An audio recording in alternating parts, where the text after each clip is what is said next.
Hello everyone, my name is Brian and welcome to this new series called Mathematics for Computer Science and Artificial Intelligence. So just to give you an idea of what this series is all about, so I'll pretty much be going over some mathematical concepts and see how they can be applied for computer science and artificial intelligence in real life. So in this first video, we will go over some intuition for derivatives, and we will not go over the applications right away. Rather, what I'll do is after this video, I'll upload another one that has to do more with the applications and why they work and so on and so forth. In this first video, we'll just develop some intuition to see what the derivatives really mean out there in the real world, and you can pretty much start to get an idea of how you can get or how you can use the derivatives in the computer science field or artificial intelligence field out there, which is great. So, just so you know, this is a video on derivatives intuition, which means that I will not really be going over how to take the derivative of a function. Rather, what I will do is I will explain what taking the derivative of a function means conceptually. So, let's begin. So, the first question that we have to ask ourselves is, what is the meaning of taking the derivative of a function? And you may have heard before that it's the rate of change of a function and that it's the slope of a function. But what does that really mean? Well, it means the following. It means that when we take the derivative of a function, it's telling us by how much a function is changing when we change the variable that we are taking the derivative with respect to. More commonly, this is x, and the output function is y. And let's look at an example so that we can put this more into context, right? So we have a function y, and we have that our function y is equal to 7x plus 14. So we will be taking the derivative of this function with respect to y. Remember, it tells us by how much a function changes when we change the variable that we are taking the derivative with respect to, right?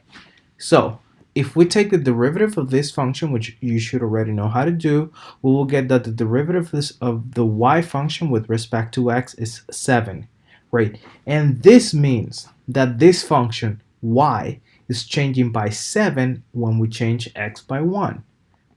So let's illustrate this more with an example, or actually evaluating the function more accurately. So if we evaluate this function with x equals 0, the value quite obviously is 14. If we evaluate it with x equals 1, then it's 21. Now, the absolute difference between 21 and 14 is positive 7, which is great because that's what we want. Because this is what the function is telling us, what the derivative of the function is really telling us, that it's increasing by 7 when we increase x by 1. If we increase x by 1 again, then we should get 28. This is straight out of evaluation of this function. And if you see the difference between 28 and 21, it's 7. The same for 3 and 2, the same for 4 and 3, and the same for 5 and 4. The difference keeps being 7 because that is what the derivative is telling us. Now, if we take this a step further, we can see how the derivative of the function is really the slope. So if you have analyzed before, if you remember correctly, better said, the slope tells us how much or how fast a function decreases or increases, right? So this is the same function that we had before. We just drew a little graph, and you can see that it's kind of sloping up. And this is what the derivative is telling us. It's sloping up by 7 every time we increase x by 1. So from here to here, there is a 7-unit difference. From here to here, there is a 7-unit difference. From here to here, a 7-unit difference, so on and so forth. And to put it more into a mathematical way, if you take the function of a line, which if you remember correctly is y equals mx plus b, and you know that m is the slope of the function and b is the offset or the y-intercept, and we take the derivative of this function, remembering and taking into consideration that m and b are both constants, then we can arrive at the point that the derivative of a function y with respect to x is always going to give us the slope. of the function, in this case m. Great, this is sort of a proof that the derivative is a slope. Great. Now, there is another thing. What if we have a variable rate of change? Before we had a fixed rate of change, which means that it only increased by 7 every time, by 7 by 7. So you can figure out that if you have x equals 10 and the value is 140, then x equals 7 is pretty much 1. If x equals 10 is 140, then x equals 9 is 133, x equals 11 is 147 because it's fixed. What about if we have a variable rate of change? How can you tell by how much the function will go to, or where the function will go to? All right. Well, this pretty much means that we have a derivative with a variable in it, and it's pretty much the independent variable. So let's take into consideration this function. So y equals 7x squared minus 3x minus 2. Great. If we take the derivative of this function, we'll end up with 14x minus 3. Now, this is very interesting because now we don't have just a single number. We have a whole function that tells us that the rate of change of this function is also changing. The rate of change is also changing. What we want to ask ourselves right now is by how much that rate of change is changing. And is there a way? Is there something that can tell us by how much that rate of change is changing? And it's pretty much yes. We've been doing this all the video, right? We can just take the derivative of this function, the derivative of the derivative, also known as the second derivative, and we can arrive at the conclusion that the rate of change changes by 14 every time x increases by 1 unit. So if we go kind of like recursively here, we have our second derivative that is telling us that the rate of change of y is changing by 14 every time x increases by 1. And what does this tell us about the original function? Well, let's look at some examples, at some evaluations here of that function. Alright, so we've evaluated this function y, the original function, from 0 through 5. And we have some numbers here. And at this point, it seems like we don't really know, well, because the differences are, well, 4, 18, 32, 46, 60. I don't know if some of you have noticed something about these numbers, but the difference, as before, the difference is not only 7, but it's changing every time. It's not fixed. And it's changing by how much?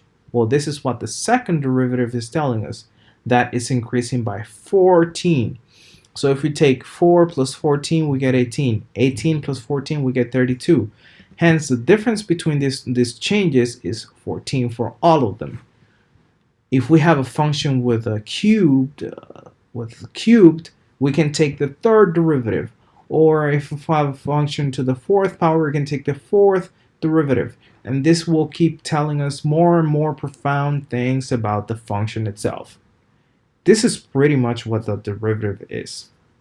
So if we look at this function in a graph, we'll see that it's no longer linear, it's actually exponential. It has like an exponential growth. This is a polynomial function. Now, okay, we have a polynomial function. Whenever you see a polynomial function like this, you know that the rate of change is not fixed. If the rate of change is fixed, then it's just a line. If there is no rate of change, then it's just a horizontal line, completely horizontal line. If there is no, it's either completely horizontal or completely vertical, right? So pretty much if we have now, if we take the slope at some point in the function by simply drawing a tangent line at that point, we'll pretty much come up with something. So at this point, if we draw this tangent line right here, this is more like around, I'd say 3.5, 3.25, something like that. So at 3.25, this looks like it's just over 40. If well, let's take it for 3. So if we have 3, this is 3 times 14, that's 42 minus 3, that's 39. So at 3, the slope should be 39, and we're actually very close here. This is not a perfect line, I just hand drew this, but you can pretty much see the point that this is the slope. This right here tells us by how much this is changing, and this right here is a slope and tells us by how much this is changing. So if we draw this tangent line here to see by how much this is changing, then we can see that at this point it's about 39, and if we move it here, then you'll see that it's actually more than it was before. It's not really 39 anymore, but it's going to be something more because it's changing. The rate of change is changing. So let's look at one application about this, and it's in physics. This is not really in computer science or artificial intelligence yet, but it's in physics. So in physics, we have three simple functions, the distance function, the velocity function, and the acceleration. Now, these three functions have some relationship with one another. So for example, the distance is the function that tells us where in space we are on a given time. The velocity is telling us by how much this distance is changing. So if you ever hear somebody say, oh well, I'm going 3 meters per second, then you know that you're changing by 3 meters every second that passes by. And then we have the acceleration. The acceleration tells us by how much this acceleration is increasing or decreasing, if any, right? Because it could be a fixed velocity with no acceleration, so this doesn't change. Or we could even have zero velocity, in which case we will be static at one point in space at any given time, right? But let's see. So we have these functions and we have a relationship between them. So the velocity tells us how much the distance is changing, and the acceleration tells us how much the velocity is changing. Now, luckily for us, calculus can help us figure this out, because if we have the distance function, then we can calculate the velocity function. And if we have the velocity function, we can calculate the acceleration function. Great. So let's analyze this little function right here. This is just a distance function, and let me just explain the terminology here and the symbols and stuff for those of you that have never taken physics before or have never seen something like this. So okay, so instead of using our traditional f or y equals, we use x here, and that's because when we are talking about distance, for this particular example, we're going to be talking about distance in the x coordinate. So we use x as a function of t, where t is time in seconds.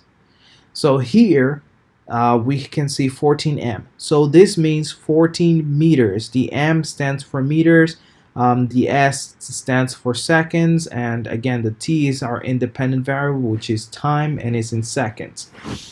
So if we actually calculated the distance at some point, let's say 1 second, then you'll see that the units will work out to be meters, which is what we want, because if not, we will have a function that is not really good. It's bad, that function, if it doesn't work out to be meters. So if we evaluate this function at 1 second, we'll have 1 second times 4 meters per second. That's just 4 meters.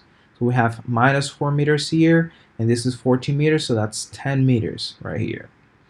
And then we have 1 second squared becomes 1 second squared, so the second will be squared. And so we have second squared over second squared, that cancels out, and we have 3 meters per second. So this will give us actually 13 meters. So we have 13 meters. So that means that at some point in time that we have calculated, in that case 1 second, we are at 13 meters in space. 13 meters in the x-coordinate in space, right? Great. If we graph this function, we can see something very interesting, something that we have seen before. We have an exponential growth here. Now that means that the rate of change of this function is also changing. In physics, this means that there is an acceleration. Now, if we take the derivative of this function, we can compute the velocity, because remember, the velocity is the rate of change of the distance. So we want to know by how much our position changes when time changes. Okay, great. So this is the derivative of that function. We can pretty much go immediately to v of t. That means velocity at some given time. And just for fun, let's calculate it at 1 second so that we can see that the units work out to be meters per second. This is the metric system, by the way. This is what we work with in physics. So we have minus 4 meters per second plus 6 times 1 second. So 1 second cancels out one of the seconds, so we stay with meters per second. And we have 6 minus 4, that's 2. So we have a velocity of 2 meters per second at second number 1. Great. Okay. So now we can look at the graph of this function, of this velocity function, and see that the rate of growth is linear. If it's linear, it means that it's changing. Because if it were not changing, it would be just along, just be a horizontal line, right? So it means that it's changing. So in this case, it means that we can take the derivative of this function again to see by how much it's changing. And the derivative of the velocity comes out to be the acceleration. The acceleration is in meters over second squared. Great, so the units are all worked out perfectly good. And this is telling us that our velocity is increasing by 6 meters per second every time that 1 second passes. So we had calculated the velocity before at 1 second, which was 2 meters per second. If we calculate it at 0 seconds, this term will cancel out and we'll have minus 4. Wow, so minus 4 and 2, we see that the distance, or that the difference, is 6, which means that this acceleration is telling us correctly by how much our velocity is changing. Great. So I hope that with this you have developed some intuition of what the derivative actually means. So now, what do? You be curious, you ask questions, and you try something out. Why? Because just looking at this dude talking in a video is not going to be enough. It might be enough for some of you, but with time it will fade. So the best thing that you can do is actually try it out. Try something. Think about ways in which this can help you out in real life situations, so that you can develop really a real life intuition of what the derivatives really are and how they can help you in our day-to-day. For now, again, my name is Brian Morphe. You can leave a comment, a like, and subscribe. I would really appreciate your feedback, as this is the first video that I have uploaded. So thank you very much, and see you next.